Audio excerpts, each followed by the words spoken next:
But I think that what brought the similarities to my imagination was what happened after, the reactions that were so unfair. But the Holocaust was very different. It was very silent. The people who died there died alone. Welcome to What Came After. I'm your host, Manya Marcus. On What Came After, we'll take a look at the many ways that people's lives changed on and after the brutal massacre in Israel on October 7th, 2023. We'll be speaking with people in Israel and around the world about how the devastating attack by Hamas has shifted, shaped, and changed them. To learn more about our podcast, please visit us at whatcameafter.com. Hi, I'm Manya Marcus. I wanted to take a moment to introduce this episode, which will be a little different from our usual format. In this installment, you'll hear excerpts from my interview with members of the ELNET team in Warsaw. ELNET, short for the European Leadership Network, is an organization that works to strengthen diplomatic ties between Europe and Israel. You'll also join my producer, Maya Zanger-Nadis, and I on a day spent exploring Warsaw, including a visit to the renowned Polin Museum of the History of Polish Jews. The episode begins with some reflections as we depart Rome for Warsaw, and then moves into my conversation with the ELNET team, Joanna Olszewska, project manager, Anna Miszewska, deputy director, and Marta Kubica, the CEO of ELNET Central and Eastern Europe. We are now moving through Rome's airport to get to our Warsaw flight.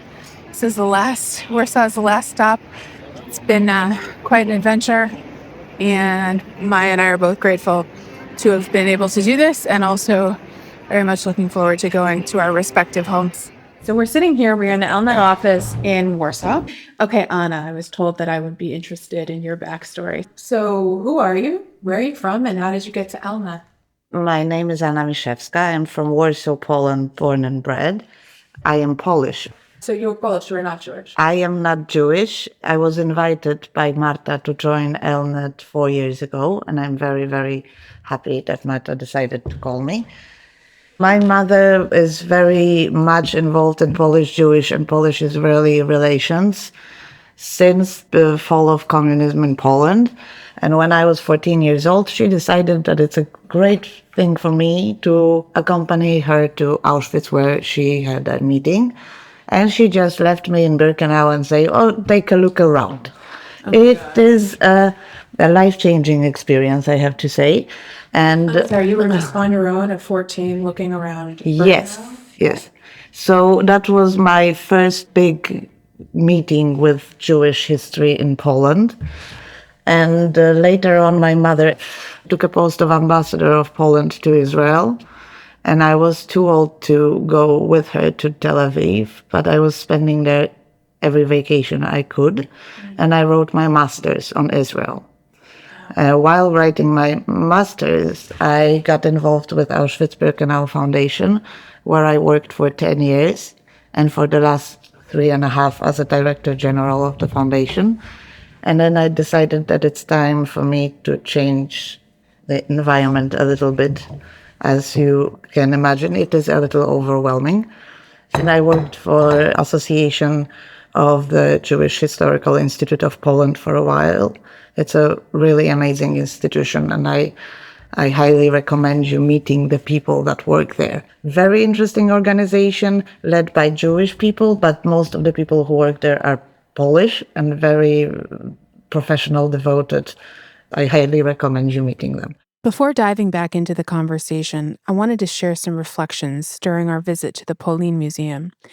As you listen, you'll walk with me through the museum's immersive opening exhibit, a journey that begins with beautiful visuals and serene ambient sounds, telling the story of how Poland got its name in Hebrew, Polin. I was struck by the contrast between how I've understood Poland's place in Jewish history and the poetic origins of its name in Hebrew. So we're here at the Museum of Jewish History in Warsaw, and I'm just going to show everybody what we're looking at. The first scenes are a montage of forest scenes.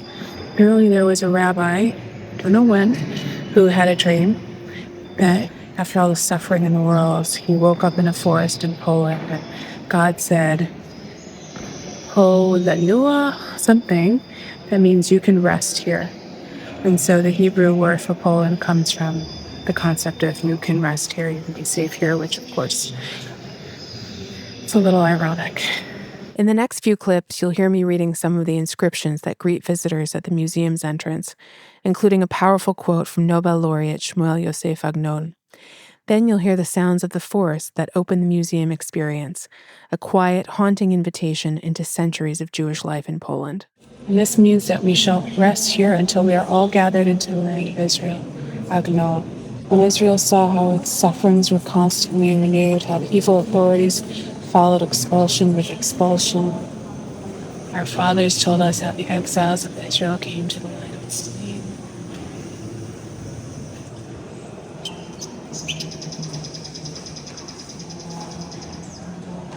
And of course, everything is in English, Polish, and you'll have to believe me, but Hebrew. And now we're back with Anna at ELNET. I have to say that Pauline is a big, big institution. And I was very happy when Marta decided to offer me a place in a much smaller institution where I found my place, I think. Do you feel like this is an opportunity to have more impact? Yes, definitely, yes. And actually, when October 7th happened, I was on the maternity leave. And when I saw how the story unfolded in the media and social media, etc., I was very thankful that I can be here and not in another place. That with my story and my experience, this is the right institution for me to be at. Did your mother have a personal connection to this history, the Holocaust history? Well, yes and no. We are a Polish family, but her uncle and my grandmother's brother, he married Ita Pryves from the Grzybowski Platz right over here around 90 years ago. So my family has a history of Jewish family and being together for 90 years. So It's a lot. And so when you saw what was happening on October 7th, so some of these images must have felt very familiar. Did they? Did you think, oh, we've seen this? It was violent. It was awful, of course, but I think that what brought the similarities to my imagination was what happened after, the language that happened after, the reactions that were so unfair, the perception of those horrific events among my leftist friends. That was something that was reminding me maybe of the atmosphere. But the event itself, the Holocaust was very different. It was very silent. The people who died there died alone.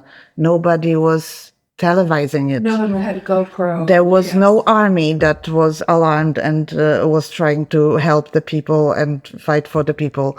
So the situation is vastly different for me from Holocaust itself. But what happens in the souls of the people of the West, that is something that for me rings resemblance to what people could have thought about the Jews before the Holocaust happened. That's really fascinating. Have you felt any shift in your own social lives? My friends are from different groups. I have a diverse group of friends, which turned out to be very smart. I didn't plan it this way. But in my case, it is obvious for everybody that I am involved in the Jewish world and the Jewish life in Warsaw and where I work. And Israel. And Israel, of course. So first of all, some people just stopped mentioning the subject to me. Some people I have a problem to talk with because the things they said, unknowingly, knowingly, I don't know. But turns out that some of my friends have anti-Semitic views that make me wonder if I want to be friends with them. And some of my friends think that I am a crazy Zionist, and that's also okay. But on the other hand, I don't feel I moved my position since forever. I wrote my master's 12 years ago on Israel, and I didn't change my position. So what can I do? I cannot care that much, and I'm trying not to care. I just really want to emphasize that this is the first time that I'm hearing that the real similarities for you, for anybody, are the post-October 7th atmosphere. We interviewed the former president of the Roman Jewish community yesterday. Obviously, she was still in post-trauma about COVID, because the way that she talked about anti-Semitism was that apparently we have not developed the antibodies Of course. that we thought we did to deal with the virus. Just aspirin. I was deeply moved by something Anna said here, that the strongest parallel to the Holocaust wasn't the brutality of October 7th itself, but the world's reaction to it. Her next observation has stayed with me, that we've yet to develop antibodies to the virus of anti-Semitism, and that, for now, all we have is aspirin to dull the pain. I found her comment chilling and apt. At this point, we turn to Joanna, who has been listening closely to Anna's thoughts. So, Joanna, how has this whole period, this post-October 7th period, affected your social life, I would say, but you're learning more about your Judaism? So I was born here in Warsaw. My mom is from Russia, Ukraine, came to Poland a long time ago. My dad he was born here, but his family came from France, and my Jewishness is from my dad's side. Okay. And I'm still discovering all of that for myself. Yeah, so I was born here, and first years of my life we would spend between Odessa, which is in Ukraine, Poland, kind of going back and forth, but then for education purposes, my parents decided that we come back here. To Warsaw. To, yeah, the European Union in general, yeah. So I'm noticing that you're wearing the pin about freeing the hostages. Yeah. Are you comfortable wearing that out in public, or do you cover it when you're out? No, I don't cover that. And usually people don't know what it means here. I had a first situation last week when someone knew. So I was at the doctor's, like a doctor I met for the first time. He made a joke saying like, oh, is this how you introduce yourself? And I was like, no. It's a symbol for something very important for me.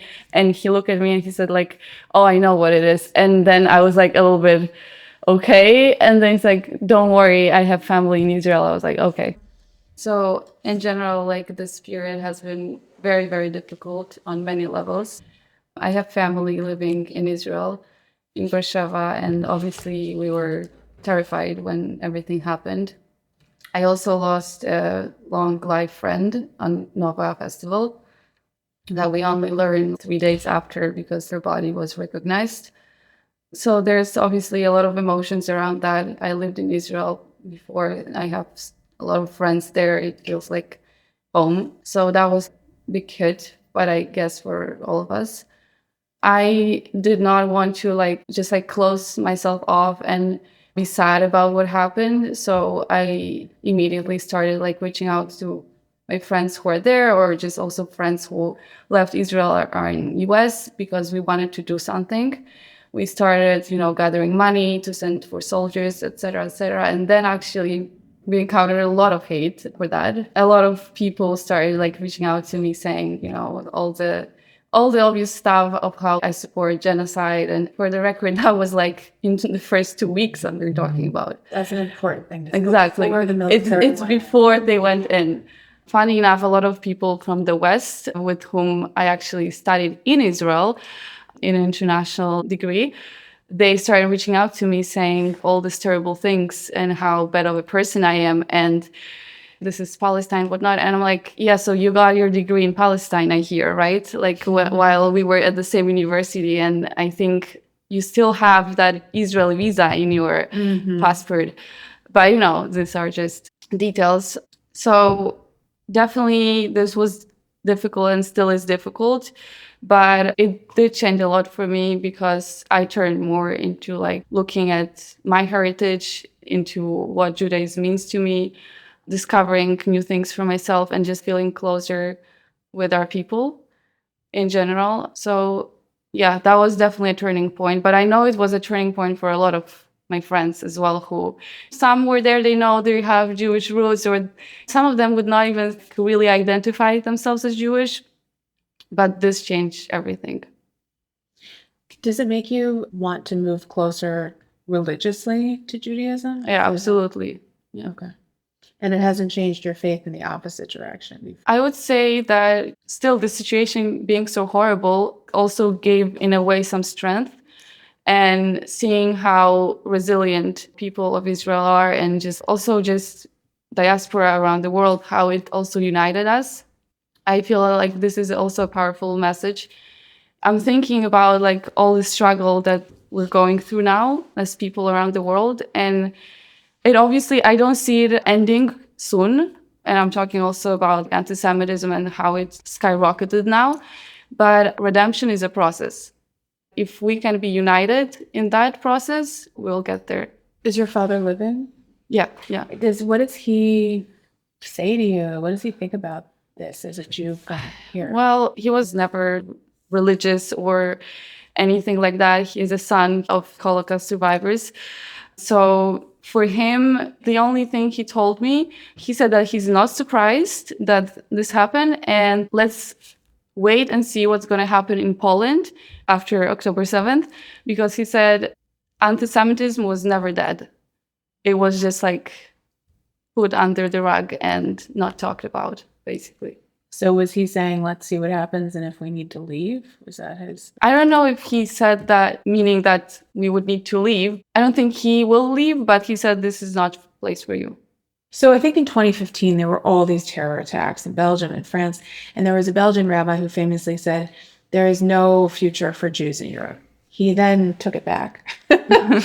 But I am wondering, from each of your perspectives, do you feel like it's important that there is a Jewish community specifically in Poland? Sure. I mean, my answer is that definitely yes, that is very important. And I was actually discussing this with my friends from Hillel, and one person said a very interesting thought, that specifically for Poland, it's so important for the Jewish community to not only be here, but maybe even grow stronger and bigger. Because if it goes the other way, that everyone starts leaving or everyone is not paying much attention to like cultivating the community, it's as if we are letting the Holocaust goal be achieved if there's no community. That's so interesting. I'm curious what your thoughts are. I think it's very important, but I'm struggling with the question, because important for who? If I'd ask a general person just that I met on the street, a Polish person, they would probably say that they don't know. Maybe some of them would be more optimistic and some more pessimistic about the need to have Jewish community. I personally, of course, think it's very important. We have a history of being a diverse country.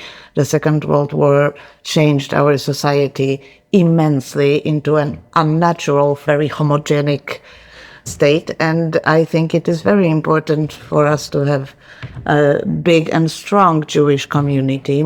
It's unrealistic to think about the size that was before the war, that it can be recreated. But of course, it's important as well as for other minorities to feel welcomed and to thrive in this country. I decided to pause the conversation here to include a short clip from our tour with Marta Kubica. Anna had just remarked that it's unnatural for Poland to be a completely homogenous society. That comment really struck me. I often think of Poland through the lens of the Holocaust alone. Both Anna's words and what I was learning on the ground during Marta's tour were powerful reminders of Poland's rich and complex history. Still, this part of the tour led us back to the Holocaust, straight to the gates of the Warsaw Ghetto, the scale of which I was only beginning to grasp. When they renovated this building on the right, what's interesting, they kept the name street tags from different periods. So first you have one from the Russian Empire, when Warsaw was under Russian Empire, Poland didn't exist. Then you have pre-war, the second one. So this on the left was not redone, on the right was redone. And this was the entrance to the Warsaw Ghetto, which apparently took up almost half the city. I had no idea. Throughout this conversation, Marta was sitting quietly listening. I asked her to share her thoughts on what she'd just heard from her team. Following Marta's reflections, we'll fast forward to the Warsaw airport, where I recorded some final thoughts about what it meant to me to end our journey in Poland. As you sit here and listen to the perspectives and stories of your team, anything that you want to add? Well, first of all, I think that this conversation really shows you how our ELNET team is diverse, and that everyone contributes their own experience and really different background. And I think this is why we are so great at what we do. I'm telling everyone, I really love how Anna doesn't agree with me on everything. I like the fact that, we can have serious conversations and really decide the best way of doing projects and going about things because of this very rich and diverse background. But at the end of the day, we all care for the same things. And we wouldn't be here if we didn't want to support the state of Israel. Amazing. Thank you, guys. So it's 4 a.m. on February 7th, and I'm finally flying home. And it's such an amazing and difficult and energizing and really inspiring trip. It's a little bit strange to end in Poland when so many of the Jewish trips that come through Poland see this as the end of the tragedy of the Holocaust and the starting point for the redemption of the state of Israel. And usually for these interviews, I've been in Israel instead of being in Israel and ending in Israel and going home from there. I end in Poland. I don't think I could live here. I think it would be very hard for me to not feel haunted here, but I have a much deeper understanding of why it is that people live here as Jews, as proud Jews, as thriving Jews, as supported Jews, supported by all kinds of institutions, from Jewish institutions to civic institutions, and I'm happy that people are here.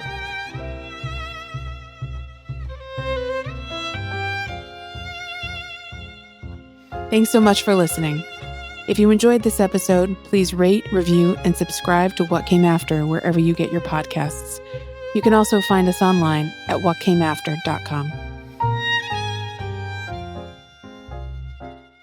Graj skrzypku, graj przez całą noc, swe serce daj i wrażeń moc. Niech skrzypce łkają, czarowne tango grają, za twoją grę dam życie swe. A co ani szezów haor, nagen chemiali mej gaguim, ale ragon cipiat drog, kilion leivam veretet gaguim, ala hava doleket esh, nagen kanar meshoch hakeshet, idmak idor yivka meitar, al naraton meyueshet, a ani ספר לי על אהבה וסוד תקווה, יופי ואושר, עלי זכר ויושר, אמת ואור שאין עמוד.